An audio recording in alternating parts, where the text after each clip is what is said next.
Hamas ബന്ദിയാക്കിയ ഒരാളുടെ മൃതദേഹം Israel സേന കണ്ടെടുത്തതിനു പിന്നാലെയാണ് പ്രക്ഷോഭകാരികൾ തെരുവിലിറങ്ങിയത്. നെതന്യാഹുവിന്റെ നേതൃത്വത്തിലുള്ള സർക്കാരിന് ബന്ദിയാക്കപ്പെട്ടവരെ മോചിപ്പിക്കാൻ സാധിക്കാത്തതിലെ അമർഷം പ്രതിഷേധക്കാർ അറിയിച്ചു.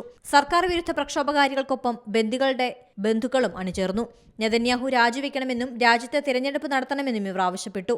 പല സ്ഥലങ്ങളിലും പ്രതിഷേധക്കാരും പോലീസും തമ്മിൽ സംഘർഷമുണ്ടായി. ഇലാദ് കാഡ്സിർ എന്നയാളുടെ മൃതദേഹമാണ് ഇസ്രയേൽ സേന കണ്ടെത്തിയത്. ശനിയാഴ്ചയാണ് ഇലാദിന്റെ മൃതദേഹം കണ്ടെടുത്തത്. 130 ബന്ദികളാണ് ഇനിയും വിട്ടയക്കാനുള്ളത്. നേതൃസ്ഥാനത്തുള്ളവർ രാഷ്ട്രീയ ലാഭം മാത്രം ലക്ഷ്യമാക്കി പ്രവർത്തിക്കുന്നതുകൊണ്ടാണ് 6 മാസമായിട്ടും വെടിനിർത്തൽ സാധ്യമാകാത്തതെന്നാണ് റിപ്പോർട്ട്. ഒക്ടോബർ 7-നുണ്ടായ ഹമാസ് ആക്രമണത്തിന് പിന്നാലെ ആരംഭിച്ച യുദ്ധത്തിൽ 33,000-ഓളം പേരാണ് ഇതിനോടകം കൊല്ലപ്പെട്ടത്. ഇതിലേറിയ പങ്കും സ്ത്രീകളും കുട്ടികളുമാണ്. ഇസ്രയേൽ പുറത്തുവിട്ട കണക്കുകളുടെ അടിസ്ഥാനത്തിൽ 253 ഇസ്രയേൽ പൗരന്മാരും വിദേശികളെയുമാണ് ഹമാസ് ബന്ദികളാക്കിയിട്ടുള്ളത്. International desk Zee Malayalam news. പുതിയ വാർത്തകളും വിശേഷങ്ങളും ഇനി വിരൽ തുമ്പിൽ. എല്ലാ ഡിജിറ്റൽ പ്ലാറ്റ്ഫോമുകളിലും ഇപ്പോൾ സീ മലയാളം ന്യൂസ് ലഭ്യം.